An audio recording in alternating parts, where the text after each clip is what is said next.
Good morning. It's Friday, April 9th, and here are your announcements. Announcement number one. If you're interested in placing a book orders are due by Friday, April 22nd. So just make sure you get those orders in. I'll be passing out more catalogs next week, so there's a whole bunch of them for you to check out. Announcement number two. Keep up with your dialectical journals. Next Tuesday, I will be doing a reading check. The page numbers are on the board. Some of you started when you wrote down your bookmark. You started on page 1. Some of you started on page 0. Some of you started on page 7, depending on which book it was. And so your numbers may not directly match up with the numbers up on the board. However, they need to be pretty close. So for example, Number of the Stars, you're supposed to be on page 65 by Tuesday. If I come and talk to you and you say you're on 61, that's fine. Anything over 60 should be fine. We need to be within 5 of whatever's on the board. All right?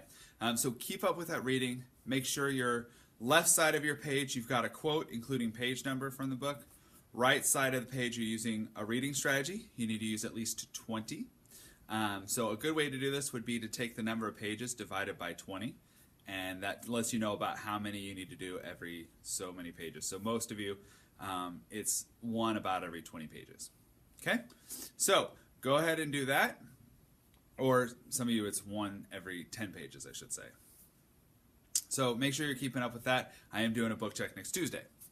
All right, last announcement. Today you are getting a bracket. It is a poetry bracket, just like March Madness. Woo! My bracket was busted way before the March Madness basketball tournament started. So now is your chance to redeem yourself with a poetry bracket. You're going to choose which poem you think is going to be selected by the students in our class and other classes. The way it works is we take 2 poems, we talk about them, we discuss them, we argue about which one's better, and then we take a class vote. Whichever poem gets the most votes between all my classes wins and moves on to the next round. If you need help filling out the bracket, I can help you. If you are interested in participating in the bracket, you have to have that finished by next Tuesday. Okay? It is optional. However, whoever has the most correct selections in the bracket challenge gets a prize. Okay? Usually it's food related. All right? That's all I've got for today. Don't forget, it's never too late to book it forward and be awesome.